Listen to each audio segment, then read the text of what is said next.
Hello dear students of class 7, how are you all Student, I am your science teacher DPS sir from LPM Public School Gola Bazar Gorakhpur.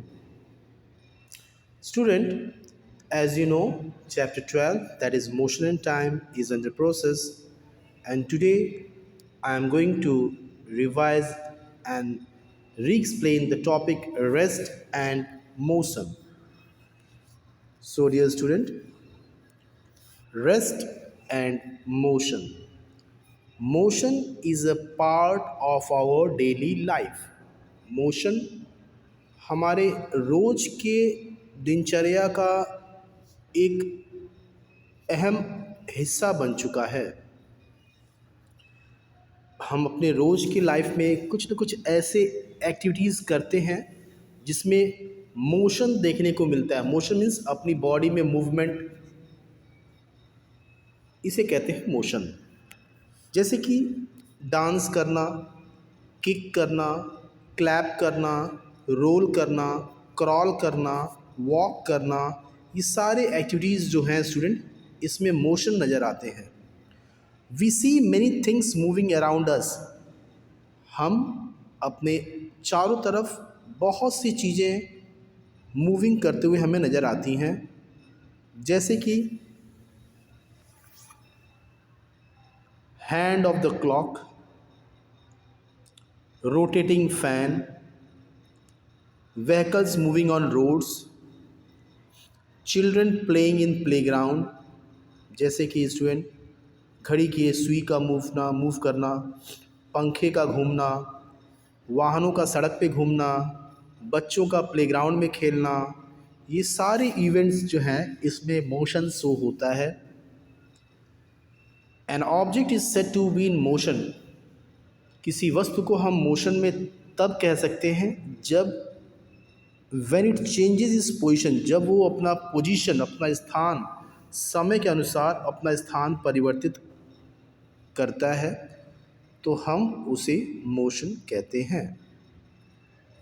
Things like furniture kept in the house, जैसे कि अगर इसके अलावा कुछ ऐसी चीज़ें जो एक स्थायी जगह पे स्थिर पड़ी हुई है लंबे समय से, उसके पोजीशन में कोई बदलाव नहीं नज़र आ रहा है, जैसे कि घर में रखा हुआ कोई फर्नीचर हो, कोई बड़ी सी बिल्डिंग हो, कोई दीवार हो जो एक जगह स्थायी पड़ा रहता है, दैट इज़ इन रेस्ट, उसे हम कहते हैं रेस्ट पोजीशन में स्थिर है।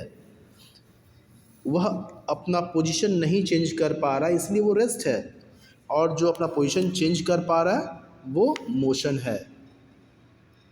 An object is said to be in rest when it does not change its position with respect to its surrounding.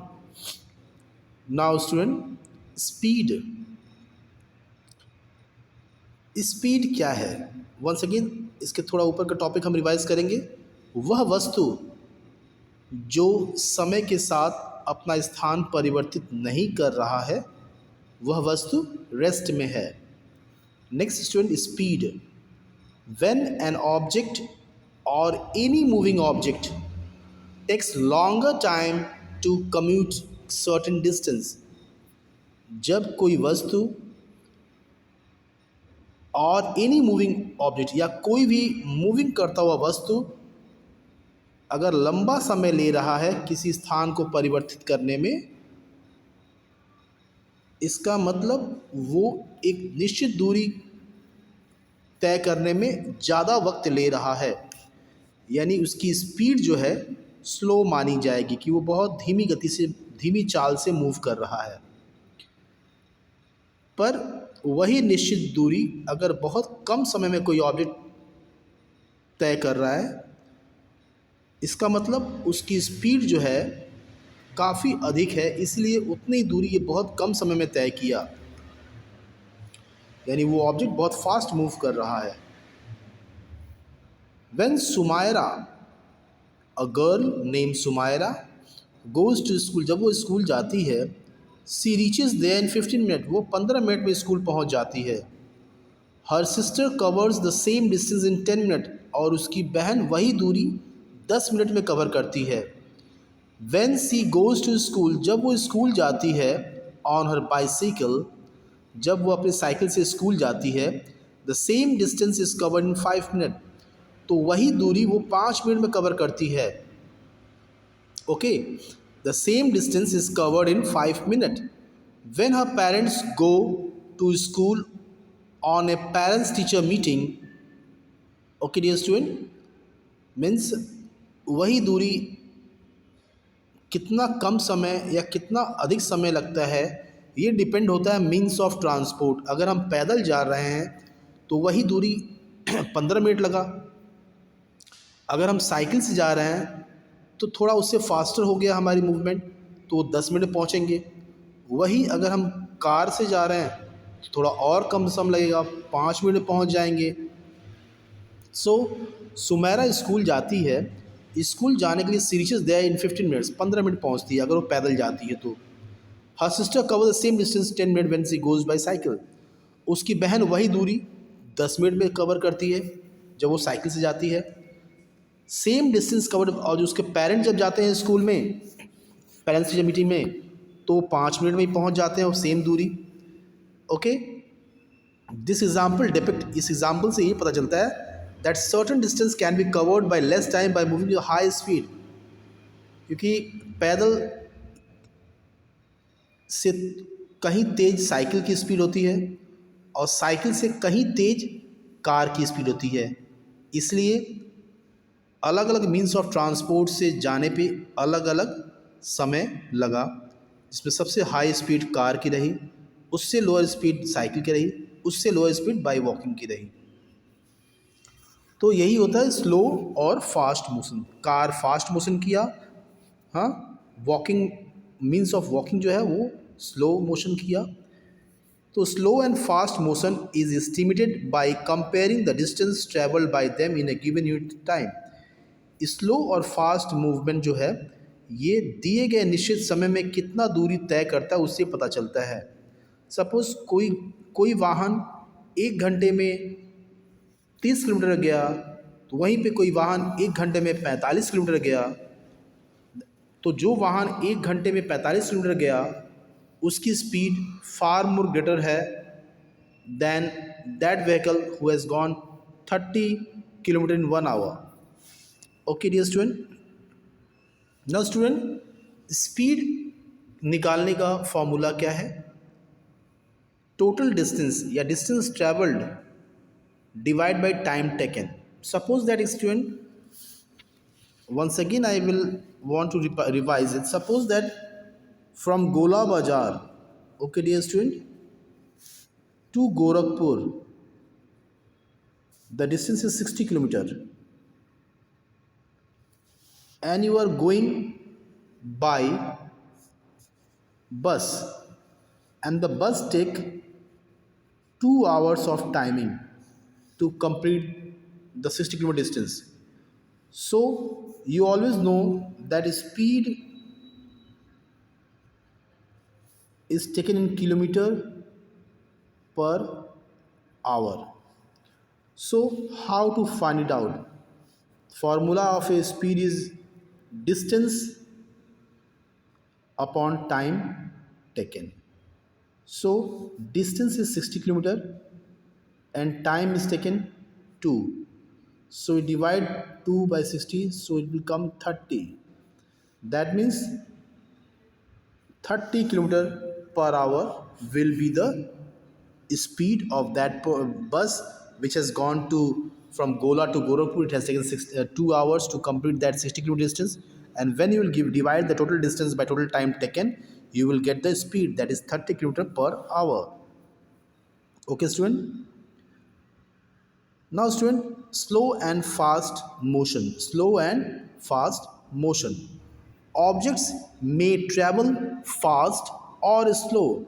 कुछ वस्तुएं धीमी भी चल सकती हैं, कुछ तेज भी चल सकती हैं। जैसे कि फ़ैन को ही ले लीजिए आप। फ़ैन अगर उसके रेगुलेटर का पॉइंट 1 हो तो बहुत स्लो चलेगा, 2 हो तो थोड़ा उससे ज़्यादा स्लो स्पीड चलेगा, 3 हो तो और फास्ट, 4 हो तो और फास्ट। जितना उसके रेगुलेटर का पॉइंट हम बढ़ाते चले जाएंगे उतना उसकी स्पीड हायर होती चली जाएगी। फॉर एग्जाम्पल, अ बस moving faster than the bicycle. जैसे कि एक बस की स्पीड जो है ऑलवेज एक बाईसाइकिल की स्पीड से बहुत ज़्यादा होगी। इवन द सेम व्हीकल, यहाँ तक कि वही व्हीकल में मूव फास्टर और स्लोअर, वही व्हीकल हो सकता है साइकिल से ही अगर आप जा रहे हो तो साइकिल से कभी आप बहुत मस्कुलर पावर लगा तो ज़्यादा स्पीड से चल रहे हो, धीमी गति से चलाओ तो स्लो चल रहे हो। Okay, when we say a body move fast और slow we refers to speed. तो हम जब भी किसी बॉडी को फास्ट या स्लो कहते हैं दैट मीन्स वो स्पीड की बात हो रही है वहाँ पे। To measure the speed of a ball moving along the ground, draw a straight line on the ground। एक स्ट्रेट लाइन चौक से चौक पाउडर से बनाइए। Ask your friend to stand 1 metre away. अपने फ्रेंड को कहिए कि 1 metre दूर पे खड़े हो जाओ। And roll a ball around the ground, और उस बॉल को आप ज़मीन से डुगरा दीजिए जिस दिशा में आपका फ्रेंड खड़ा हो उस लाइन के ऊपर। और कितना टाइम लगा आपका बॉल अपने मित्र तक जाकर रेस्ट होने में, टाइम को नोट कीजिए और उस डिस्टेंस को मापिए जो आपके, जहाँ से आपने बॉल को थ्रो किया, जहाँ पे आपके फ्रेंड खड़े हैं। Measure distance between the point at which the ball crosses the line and point where it comes to rest. This will give us the distance covered by the ball. इससे हमें distance का पता चलेगा। The difference in the two times reading will give the difference in two time reading will give the time taken by the car this distance।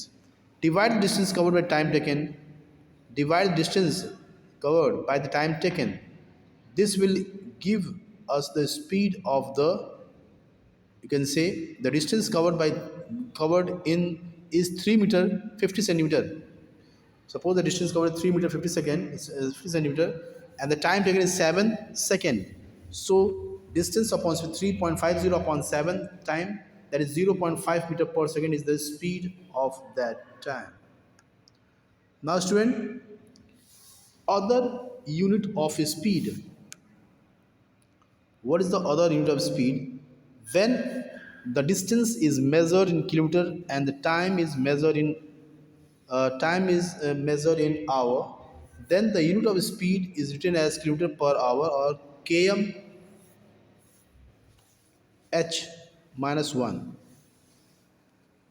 The unit can be converted into meter per second as follows। Now 1 kilometer per hour, 1 kilometer means 1 kilometer, okay, an hour converted into minute is 60 minute, next 1000 meter, then 60 to 60 in second, फिर 1000 meter, now 3600 second। Now look here student, the distance traveled by the time taken actually gives the average speed। So suppose that, what is the average speed? Suppose that you have gone to Gorakhpur but your speed is of a different at different time। Suppose that from Gola to Kaudiram your speed is 30 km, but from next Kaudiram to Gorakhpur is 40 km per hour। Suppose you are changing the speed at every hour, you are changing the speed, that means the total distance traveled by the total time taken is called the average speed। Now student, what is speedometer and what is odometer? What is speedometer and what is odometer? So there are two types of meter on the bike. One is speedometer that just inform you that at which speed your bike or vehicle is moving, and the next is odometer that will express the number of kilometers, the number of distance covered by your vehicle। Odometer is an instrument fitted with vehicle which calculate and display the distance traveled by the vehicle in kilometer। So odometer is an instrument fitted in on a vehicle जो गाड़ियों पे fitted रहती हैं, which calculates the display the distance traveled by the vehicle in kilometer। Okay dear students, so odometer कितना दूरी हम तय की वो बताता है, और स्पीडोमीटर हमारी वाहन किस स्पीड से चल रही है उसे कहते हैं speedometer. Now dear student, uniform motion and non-uniform motion that I will explain just now। Uniform and non-uniform।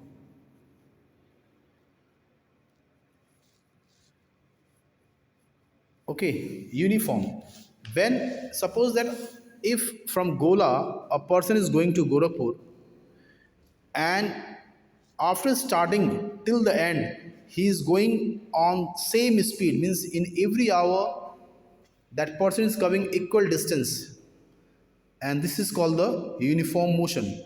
But if any object is moving whose time is not fixed, in first hour he has covered 40 kilometer, in second hour he has covered 60 kilometer. So that means every hour there is changes in the movement of that vehicle is called non uniform motion. The motion of train starting from a railway station is an example of non-uniform motion. Now student, come about the distance time graph. There is a graph here, you can see here. These are the overs, up to 6 overs it is given here, you can see it very easily.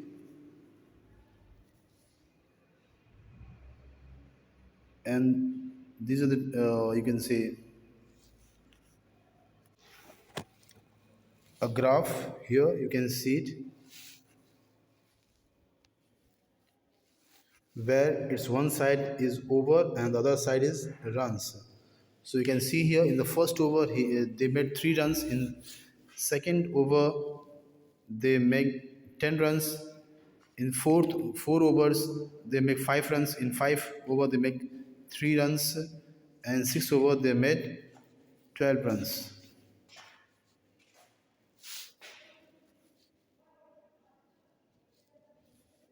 Okay dear student, now so this all today student in this chapter today. So hope so you will understand by listening the video. Till then student, thank you student, and have a nice day. Meet you in the next video with my next new lecture. Till then student, thank you. Have a nice day student.